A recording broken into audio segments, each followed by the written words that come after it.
So some would accuse you of fanciful thinking. Some would accuse you of dreaming and not facing reality. And we would say, good. Good. Because you can face reality, and we have no opposition to that. There is plenty of reality that is delicious, and you want to not only face it, but embrace it. You want to talk about it. You want to write about it. You want to milk it for everything that it is. In other words, don't stop looking at the good things that are around you. Just be a selective sifter so that you can tell the difference between promoting something that you want to continue to promote in your experience and promoting something that you don't want to promote just because it is so easily promotable. What is easy to focus upon, but that's not the genius of creating. The genius of creating is holding your mind on something that has not yet manifested and then watching it take shape in the form of your thought. So you have a real head start, because your inner being is already way out ahead of it. And that will be a big part of the theme that we will play with together. Getting out ahead of it. And by that we mean getting out ahead of what is in more and more moments in time. Those dear hearts, those dear ones that welcomed you into this time and space. Parents, nice, well-meaning people, mostly. So your mother believed something. We won't go into why. She just believed it. And because she believed it, she talked about it a lot. And because she talked about it a lot, she kept it active in her vibration, so it was her point of attraction. And because it was her point of attraction, she manifested it. And she manifested it, and then she talked about it because she knew it was coming, and when it came, there it was. So she talked about it because it made her feel very wise to have predicted it, and there it is. And you witnessed her talking about it, and you witnessed her manifesting it, and so you believe it too. Even if it's something you don't want, you still believe it because you saw someone perform the awareness that law of attraction creates what you think about. You get what you think about whether you want it or not. So many people are so realistic and so busy facing reality that they are pretty sure that because they've seen it, that then it must be true, naturally. And because it's true, then it must be probable for all. And we say, oh, that's the variable that most humans aren't aware of. It's only probable for those who have an active vibration about it, you see. That's the fun, that's the genius of mastering deliberate creation, is that you don't have to talk about it just because others do. And you don't have to think about it just because others do. And you don't have to believe it just because someone is living it. You get to choose all of those things. You get to choose what you believe. You get to choose what you make true. You get to choose what you make true. You are already choosing what you make true. And so, because you create your own reality, and because you have an inner being who is so beneficial to you and so aware of who you are and so rooting for you to have the things that this life has shown you that you want, you have a tremendous advantage, because this is a really important thing to get hold of. One who is connected to this stream of who you really are, one who's in vibrational sync, in alignment with the energy of your source, that ever-expanding energy, expanding because of the choices that you are making. One who is in alignment with that is more powerful than millions who are not.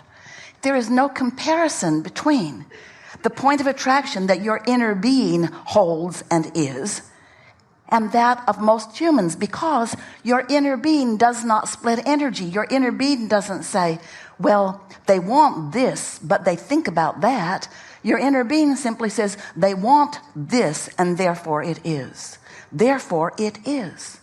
So when we say to you, ask and it is given, we're not kidding even a little bit. When your life causes you to ask, there is a vibrational response to that asking that is immediate and magnificent.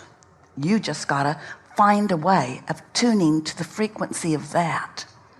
And we know it's a little tricky because your life has caused you to know what you don't want. In fact, that's the whole reason you're asking for this. So it is logical that what you don't want would be a stronger, more active vibration. After all, it's something that you're witnessing. It's something that you're experiencing. It's something that people are talking about. We get it while it feels bigger, but it isn't. We get it while it feels more real, but it isn't. We get it while it feels more powerful to you, but it is not. It is flimsy and weak and nothing more than the bouncing off place to who you really are and where you're really going. So you've got choices all day, every day, in every moment of every day, in every waking moment. You have the choice of focusing in the direction of what you have manifested in your vortex or what is manifested around you in the physical. And we got to say to you, what's manifested in the physical, thoughts that have turned to things, that's old news. That's like gum that you've chewed the flavor out of. It isn't really what you want to give your attention to. It isn't where you're going. It's where you have been. It's where maybe you might think that you are. But when you take the whole of who you are, when you see the whole of who you are way more than what's manifested so far. In fact, you are so much more than what you think has manifested so far that your inner being spends no time focused upon what you think you are. Your inner being only focuses upon who your inner being knows you to be. And the component of what you're asking for, the component of your continuing fresh new desires is the largest part of all of that. We've just described to you the evolution of all species. We've just described to you what puts the eternalness in eternity. We've just described to you who you are as a creator. You just have some choices to make, and this is a wonderful opportunity. While we're all together, chewing with each other, you get to decide whether you are a creator by default, which means you're observing and regurgitating and achieving a point of attraction just based upon what you're observing with very little attention to how it feels when you observe it, or whether you are a creator, a deliberate creator, a deliberate creator. So step one happens without you knowing it does because the contrast that surrounds you causes you to ask. Step one. Step two is, as we just described, when you ask, your inner being and all those cohorts that hang around there, cadre of pure positive energy, you want to call it God, we want to call it source, you want to call it God, we want to call it inner being. You can call it whatever you want, but it is source energy and it is all over what you care about. Step two, you ask and it has been given. It is given in the moment of the asking. Step three, that's where you get more intentional. That's where you choose thoughts that match what you want rather than thoughts that justify why you don't want what you don't want. Pretty interesting how you've come to that. We think your mother trained you away from your inner being. We think that sometimes you were led to believe that you had to plead a needy case, that you had to plead a justifying case, that you had to defend, that you had to fight for the scraps of well-being. You picked that up along your physical trail. We promise it is not what you knew when you came into this body, and it's not what the larger part of you knows. Because there is no shortage consciousness in non-physical. That's something humans make up and fight with each other about. You pretend that there isn't enough of something, so that if somebody gets something that you want, then you decide that you don't like them for getting it. When what you really want to do is to be thrilled that they are offering the example of what it's like to live something that you might want. So step one is you ask. Step two is source answers. And step three is you find a way to find vibrational alignment with what you want rather than defending what you don't want. It's what we call the receiving mode. It's what the art of allowing is. It's allowing into your experience, not just right now in this red hot minute, but allowing into your experience a steady habit of expecting good things to come to you. because things are always working out for you, you often cannot stand back in broad enough view to understand how much well-being is all queued up on your behalf. And because you are inconsistent in the way you let it flow into your experience, you as humans have made up all kinds of ridiculous rules about why sometimes it gets in and why sometimes it doesn't. Why the blessings flow to some and why the blessings don't flow to others. And we want to say to you that as well-meaning as people are, that's nuts. That's not how it works. There is not some arbitrator who is deciding to dole out the good stuff and holding you accountable for who gets the good stuff and who doesn't. It is a vibrational experience. It is a you syncing up with the goodness that is you. It is you finding vibrational harmony with your own desire. It really is as simple as that. There's a steady stream of well-being flowing to you at all times. It's raining down all around you. And you get to decide how open and receptive to that pure positive energy you are, or how resistant you are. Which means you get to decide whether you are worthy enough to let it in, or you get to make up stuff that helps you to convince yourself that you are not worthy.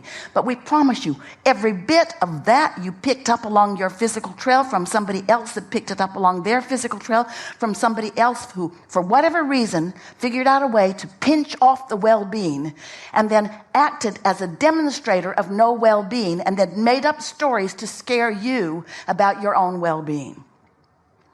Most people want to control the environment around them, which includes you. And so there are all kinds of crazy things that are told to you to make you conform so that they can observe more of what they seem to need to observe in order to feel good. They will say to you, if you are speaking as we are, or even to us, they will say, "You teach selfishness." And we say, "Yes, we do." Because if you are not aware of self, and if you are not selfish enough to sync up with the true self that is you, if you are not selfish enough to be the true self, the total self, the whole self that is you, then you got some resistance going on. There's split energy in you, and you don't feel that good. That's what negative emotion is. Negative emotion every single time is you asking for something with the source energy part of you and denying yourself of it with the physical part of you. It's you facing a reality of some sort that you don't want and speaking of it in order to convince someone that somebody should do something so that you can get more of what you want. That we don't disagree with. Somebody should do something, and that somebody that should, or the only one who can, is you. You're the only one who can come into vibrational alignment with your own inner being. We know it's nice when there are lovelies around you who stand on their head. You think it's nice to please you. But in the long run, it doesn't really help you because they train you away from your own ability to focus yourself into the alignment that you want.